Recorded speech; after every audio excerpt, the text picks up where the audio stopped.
Hello, everyone. My name is Holly Mosher, and I'm the executive producer of the film Pay to Play, Democracy's High Stakes. And I'm here today. This is a SIMA panel discussion, and we're talking about the film, and we're also talking about the solutions about how we can work together to get money out of politics and overturn Citizens United. And today we have with us Jeff Clements, who is the president of American Promise, which is a national organization working to overturn Citizens United.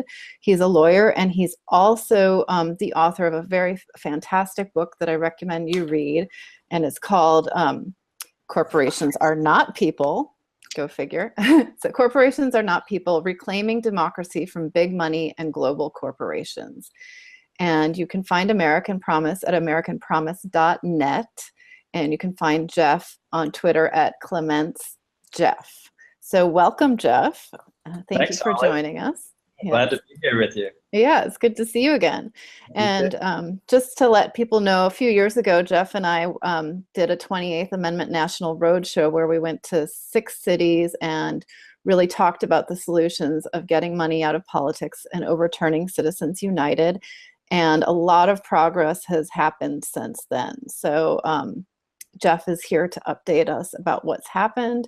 And we can also talk about, there's a lot of problems with money in politics. So we need to overturn Citizens United, but there's also things we've got to fix, like for democracy. We need to assure that everybody can vote and has their vote counted accurately. We need to end gerrymandering. We need to get candidates in office who can afford to run for office. And in our film, we actually have a 6-part solution. So we'll talk about overturning Citizens United and the progress we're making, but we'll also hit on some of these other very important issues that we can all work on together. So, okay, Jeff. So can you tell us a little bit about American Promise and the latest progress that's happening? Yeah, sure. And, we referred to Citizens United. Of course, that's the name of the Supreme Court case. And I think we might start there because Citizens United sounds like a good thing. It is a bad thing now because it's the name of the Supreme Court case that struck down our campaign finance laws, created this theory that corporations are the same as people, that money is the same as free speech, and therefore the First Amendment, according to this Supreme Court, in a 5-4 decision, means we the people are not allowed to limit the money coming into our election system, whether it's corporations, unions, billionaires.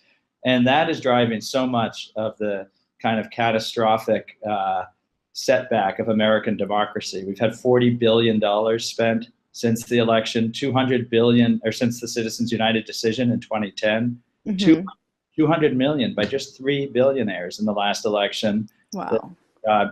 Corporations pouring money in, and the American people get it. There's a poll out just today. 75%, more than 3/4 of Americans feel they have no influence in the political process. And they're right, they don't. Corporations have all of the representation, the big interests, the big donors are represented rather than the people. That's the bad side. Now you asked Holly about, I think good news for progress since we were out on that roadshow that was such a good experience because I think if anyone goes around and talks about, do you support the constitutional amendment to get big money out of politics, to overturn Citizens United? Almost everybody says yes. Yeah. The challenge is, do we believe in ourselves that we can do it? And there is a lot of good progress, and that's what American Promise does. American Promise is a cross-partisan 50-state campaign with thousands of members in every single state in the union. And we don't care where people are coming from in terms of their politics, right, left, center, that we work together to win this constitutional amendment. And we've made a significant progress in just a few years, a number of states getting on board, cities and towns, members of Congress, and people working. This is a bottom-up grassroots campaign like it has to be, and it's really come a long way. It gives me a lot of optimism, actually. Yeah, I'm very hopeful because I know about the progress, but as we know, the media is kind of silent on this subject. So before I go to the map that we have to show people just how much progress we've made, we have to remember that Les Moonves, the head of CBS, has said, corporations, their influence is bad for America, but it's very good for CBS. And I like to get people to think first, like, how many states do you think have done anything to overturn Citizens United? And usually a lot of the answers are like, 0 to 10, but now I'm going to screen share the map. So everybody who's listening, how many states do you think have actually taken action in the 7 years since the 2010 decision to overturn Citizens United? If you're following, you can answer in the chat box. And now I'm going to screen share the map, and you'll see just all the progress. So here we go. So the answer is we have 19 states that have passed legislation. And we've already had 43 states that have done something, either, introduced legislation or introduced municipal resolutions. Some states, like Wisconsin, have passed over, how many have they done? Like over 60. California had over 60 municipal ones. So the people, overwhelmingly always vote for this, and even the state legislatures get it. They want to fix this problem because it's hurting all of us, whether you're Republican, Democrat, Independent, Green, Libertarian, we all are sick of it. So there's the map. Feel hopeful. Now you can see we're actually doing something. And Jeff, can you talk about what it would take to actually now get this passed, now that everybody's seen the progress? Yeah, so that map reflects something we have to achieve. If you want a constitutional amendment, it's not a 51 sort of 49 vote. It's really about shifting the country in a different direction. Mm-hmm. And the way we do it is in the Constitution itself. We've done 27 amendments so far. Mm-hmm. Do it under Article 5. And the technical answer is, well, we need 2/3 of Congress. That's 290 House members, 67 senators to propose the amendment. Or, and we can talk about this, a constitutional convention called by 2/3 of the states could propose the amendment. And then the amendment goes through a ratification path in the states, and it has to be ratified by 38 states. Now, so that's 2/3 of Congress or 2/3 of the states through a convention, and ratification by the process of 38 states. That's the technical answer. So that's the Constitutional Convention way. And then there's another way. Yeah, that's a Constitutional Convention. An amendment convention could be called by 2/3 of the states. It's never happened since Philadelphia in 1787. Okay. We haven't had a convention. Mm-hmm. So this amendment may well be like other amendments, all 27, proposed by 2/3 of the Congress. Again, that's 290 House members, 67 senators. And then it gets ratified by 38 states. That's 3/4 of the states. Now, that sounds like a hard lift, and it is, because Congress has trouble doing anything, let alone propose an amendment. The convention, amendment convention, is one answer that some people are pushing. But the way we're doing the map you showed, Holly, is actually, it's not technically in Article 5 that, we get resolutions in cities and towns and we get resolutions in the state.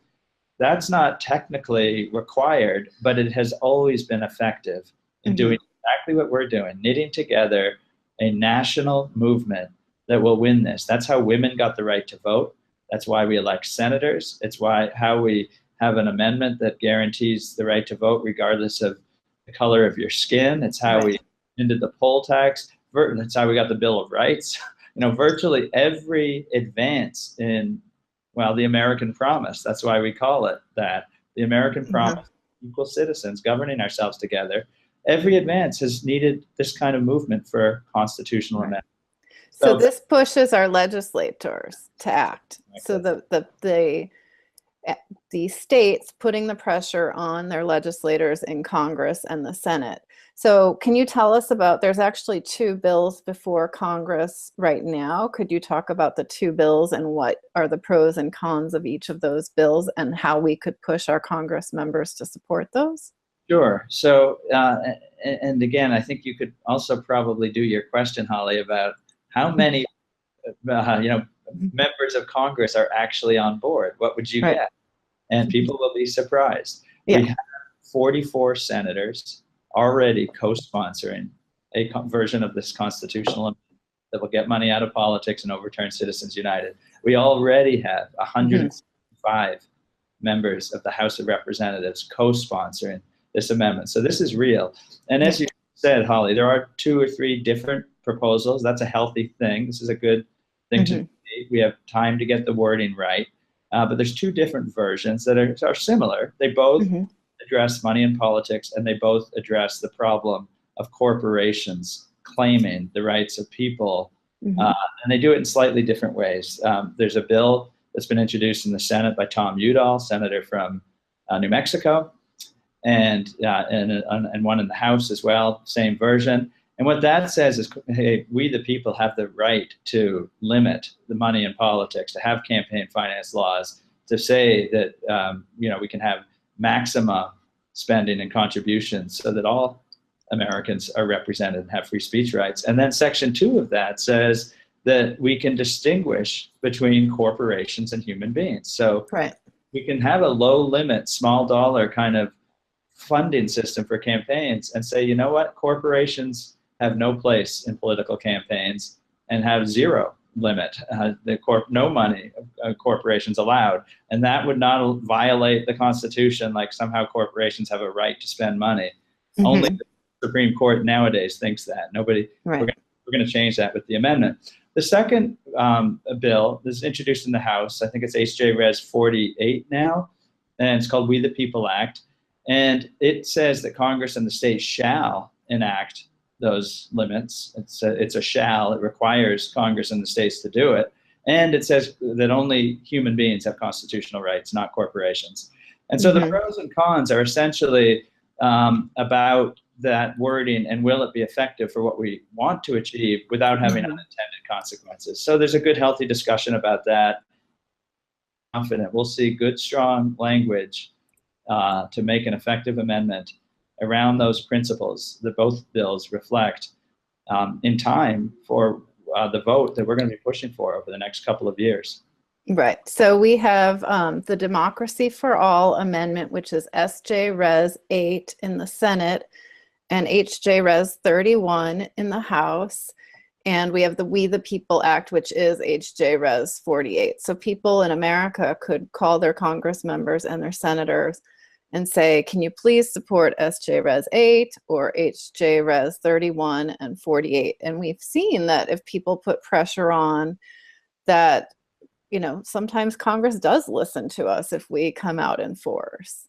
No, it's absolutely, it really works. And if I may, I'd suggest, in case people are trying to write down those numbers or remember what I suggested, which is really important. We're not going to do this unless we actually, you and me and us, do this. Nobody's going to ride in on a white horse and save us. It's up to us. So we do have to do what Holly suggested. And you can go to AmericanPromise.net. We have a Take Action page, and we're doing a candidate pledge. So we actually want people to ask their candidates and their their representatives to pledge to support one of these amendments, or another one if they have better language. Let's hear it.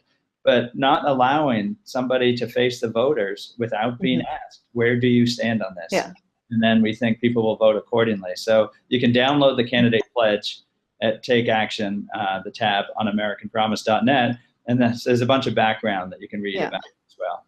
And you guys have monthly calls now so that people could join your organization and be on regular calls so that they can be actively engaged if they want to. Is that correct? Yeah, absolutely. So we everything we try to do is not to do it ourselves and then, send emails saying, send money, aren't we great? It's about us, you, me, and all of us doing it together. So we try to do what we call citizen empowerment trainings, the courage trainings. So we have monthly calls. We usually have a star. And this, for those who are watching live, Nina Turner will be on Saturday.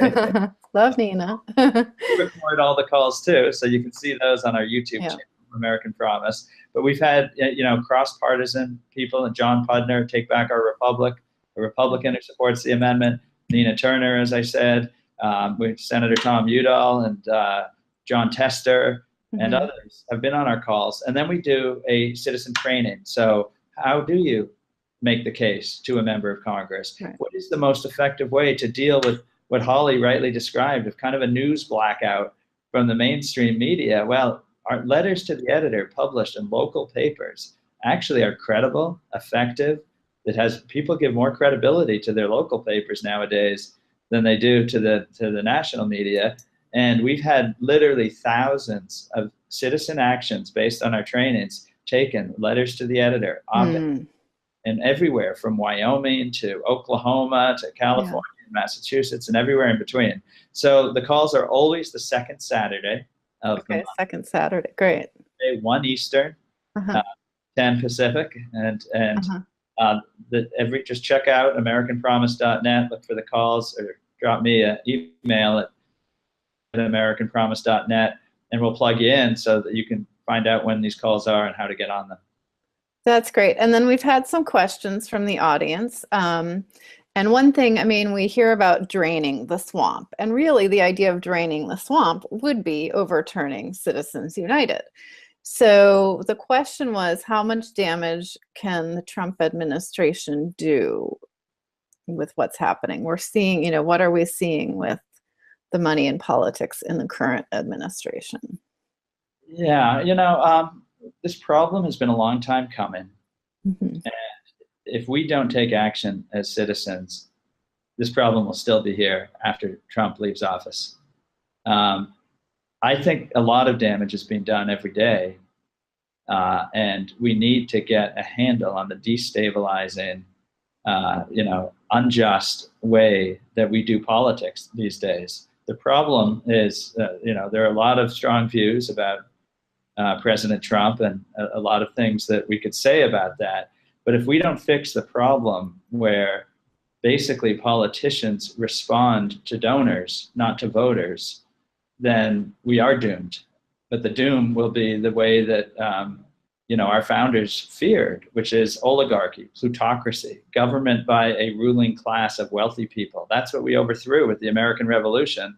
It's always been the threat to democracy, and it will be the threat. It is the threat. So in some ways, for those who are concerned about President Trump, and there are many who look to him with hope that he will drain the swamp. And I think that many people voted for him because they share the view that something dramatic needs to change. I think that dramatic thing needs to change is the Citizens United case needs to be overturned, and we need this amendment, because a democracy isn't about one guy coming in and fixing things.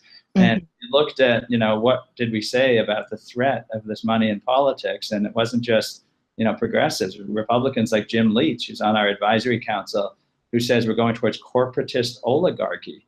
That's a Republican from Iowa, right? Saying that.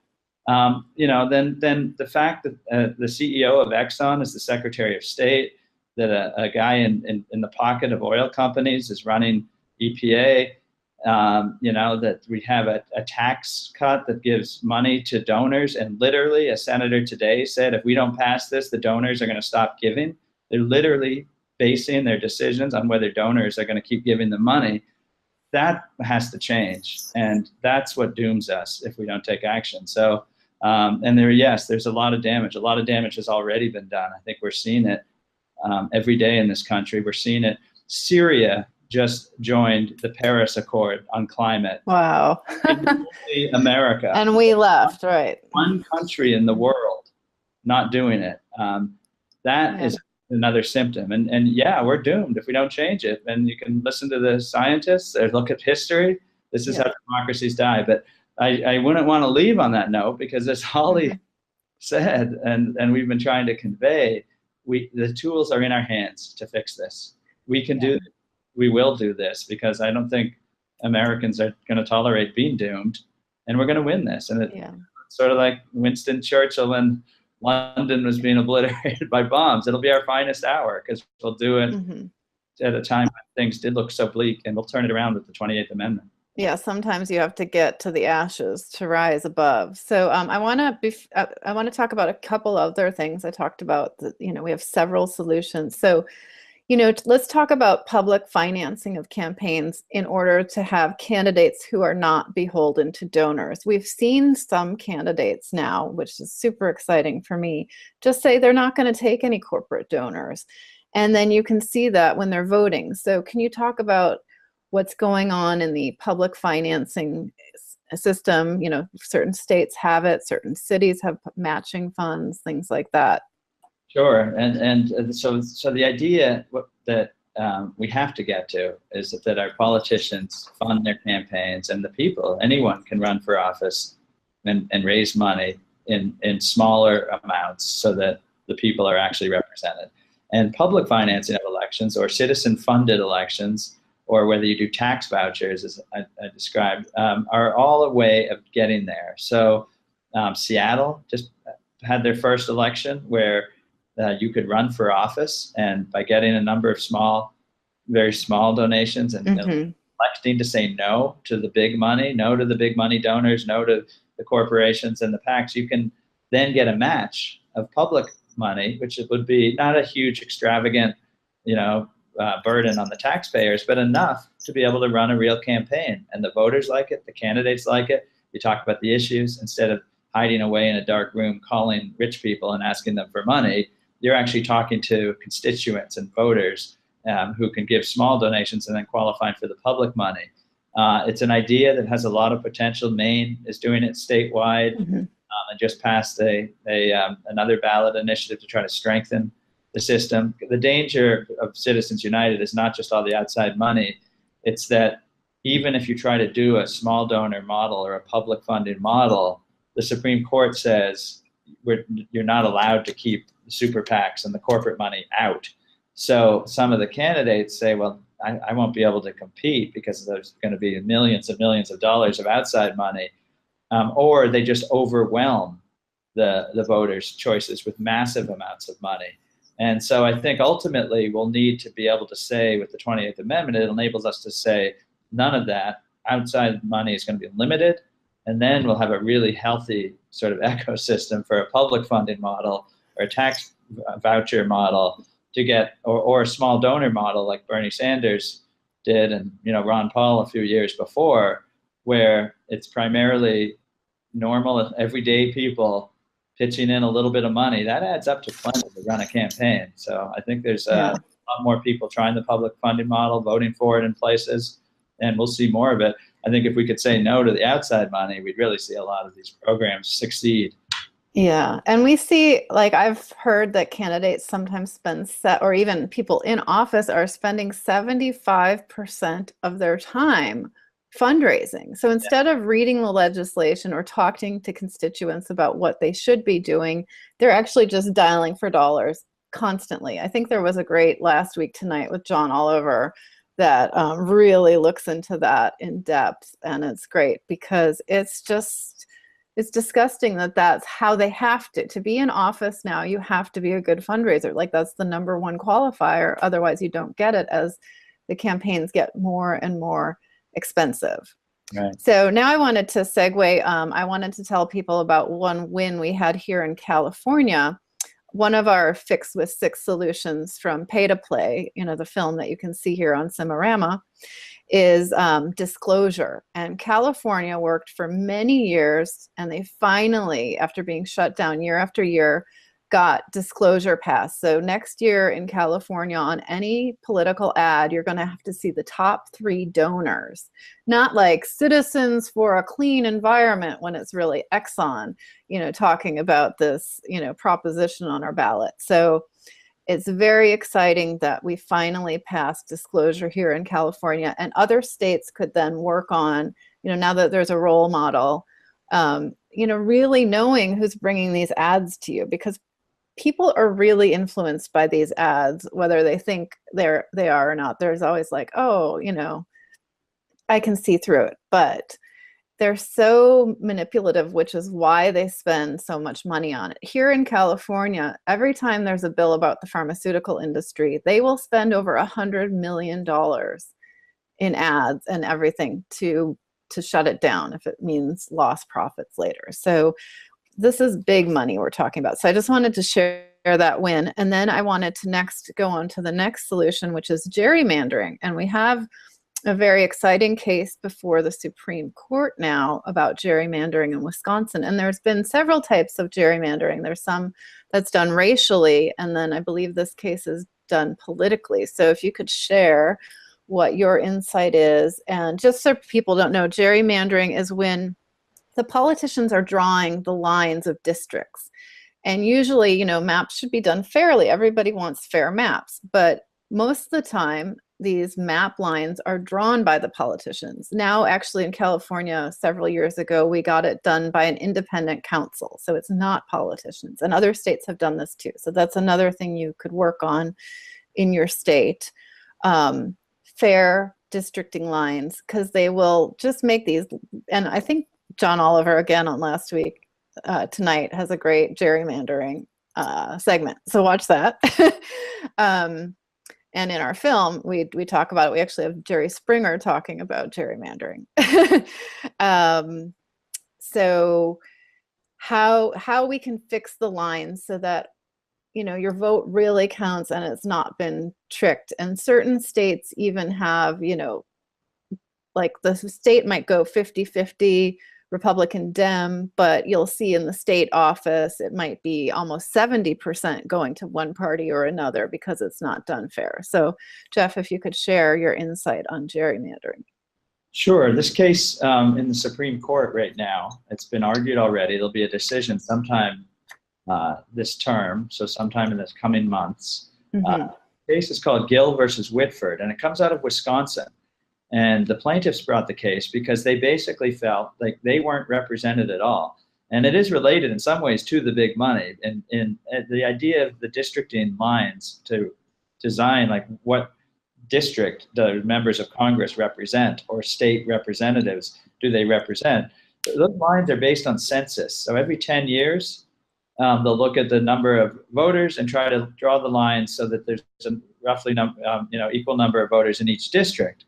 That's how it's supposed to happen, and that's nothing wrong with that. The gerrymander, as Holly said, happens when they draw the lines for strategic reasons, and they could be racial, they could be other reasons that the politicians want to basically pick their voters rather than voters picking their politicians, by how they draw these lines. This case concerns what's called political gerrymandering.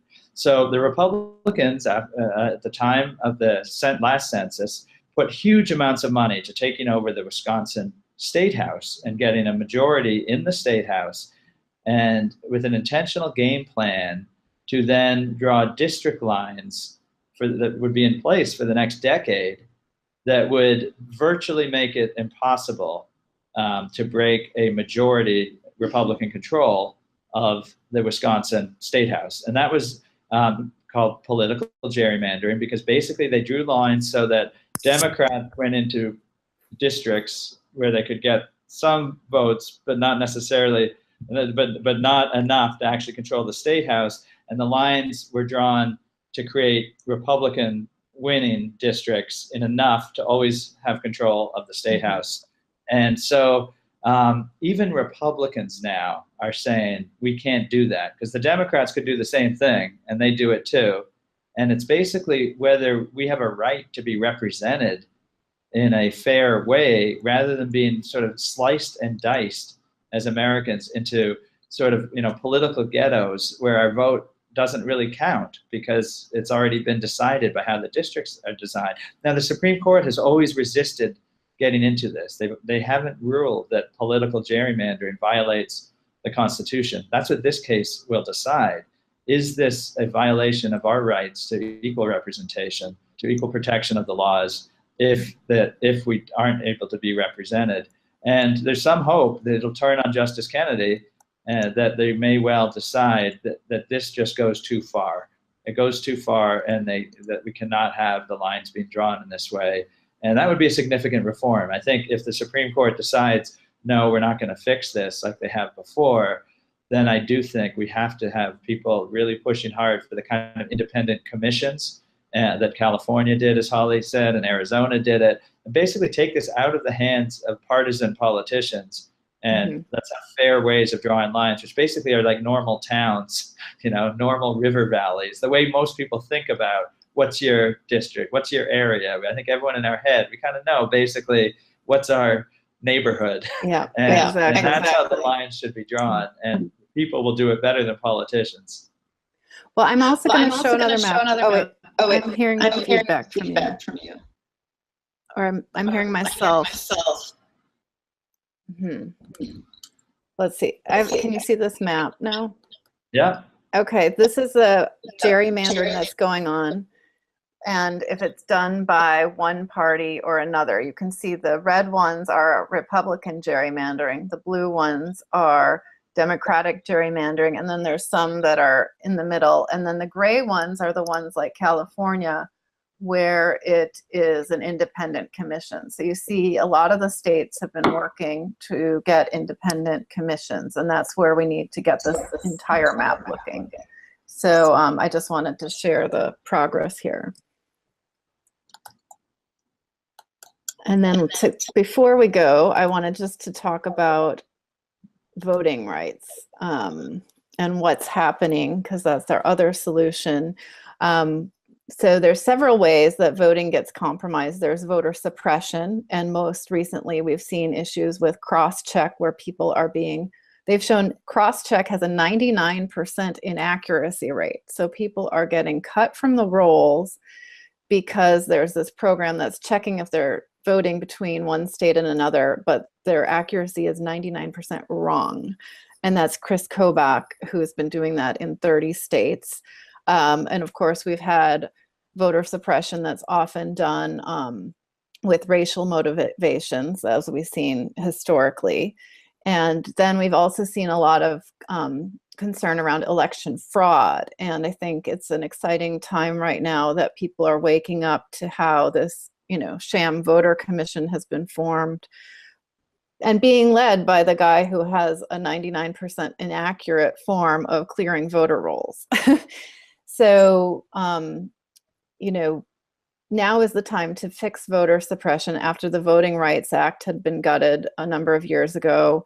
And we've seen the Russian hacking concerns, like we really could step up and get paper ballots and hand-counted audits. I saw that there's a bill before Congress right now, HR 1562, and that would demand that all federal elections have paper ballots and that they have a hand-counted audit.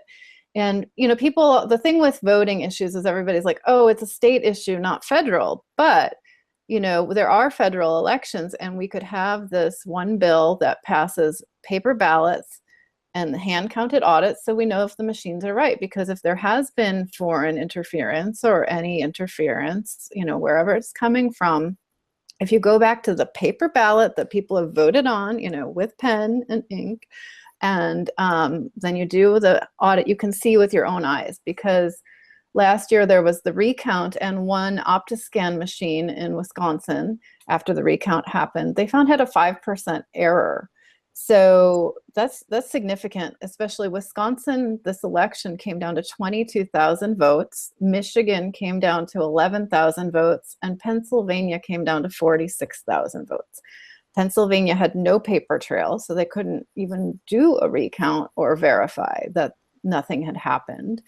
And then one of the machines was decertified in Wisconsin after the recount because they saw this huge percentage of errors. So we need these assurances, and HR 1562 would give us the paper ballots, and it would give us the oversight. And then I've heard that the ACLU and the NAACP are doing great initiatives this year on helping end the voter suppression, which we've heard about. And Jeff, I know this isn't necessarily your key topic, but I wasn't sure if you wanted to add anything to that, or if you thought that kind of already summarizes what's going on with voting rights. Well, summarized it well, and I think it should be the key topic for everybody. I see these as all of a piece. Basically, we are having to contest our rights to participate as equal citizens and be represented as equal citizens. There's huge threats to that right now. Big money dominating our political system, voter suppression, being sliced and diced by gerrymandering. These are all about whether we're going to stand up as citizens in a republic and say, no, we govern ourselves. We elect our representatives fairly. We are represented as people, not as dollars. And I think this is, you put it well, and those are a lot of the problems. There literally is our strategies to suppress voters, that they think they'll vote for the other side, so they try to keep you from voting. And just like we've always had to in this country, you got to fight for our right to vote. It doesn't just, happen because, someone will think it's a nice thing to do. We have to earn it and we have to fight for it. So you put it well, Holly. And I should have said, thanks for that great movie, Pay to Play. It's a real wake-up call. And, you and John did a terrific job with it. We featured it at our National Citizen Leadership Conference last fall, and we hope you'll bring it back when we do our next conference in June. Yeah, I'm always happy to screen it, and everybody here online can watch it at SIMA for the next 3 weeks, I believe. And I know Jeff has got to get to court. He is a lawyer and has to show up today. So I just want to thank you so much for taking the time, and everybody can follow up and watch this again to get information, or go to our websites, americanpromise.net, and we now have saveourelections.org, where you can see the Fix with 6 solutions that we have in Pay to Play. And also I had produced a film called Free for All about voting rights. That's why that's one of my topics. It's also by John and I. It's kind of a companion piece, and people could see that one actually online for free at saveourelections.org. But I really encourage everybody to join American Promise and get on those monthly calls, and we can do this state by state. We can push, take meetings with Congress, get letters to the editor, make some noise, because, you saw that map at the beginning, only 8 states have done nothing or actually only 7 states have done nothing, because Wyoming might be next to call to overturn Citizens United. So together we can do this, like it's happening. So, be a part of the solution. And thank you so much, Jeff. It's great to see you. And if you have any last words, where people can follow you. Thank you. See you. I'll reiterate Holly's call. Get involved. Join us. Let's get this done. And I'm confident we will. But Holly, great to spend time with you again. Look forward to seeing you soon.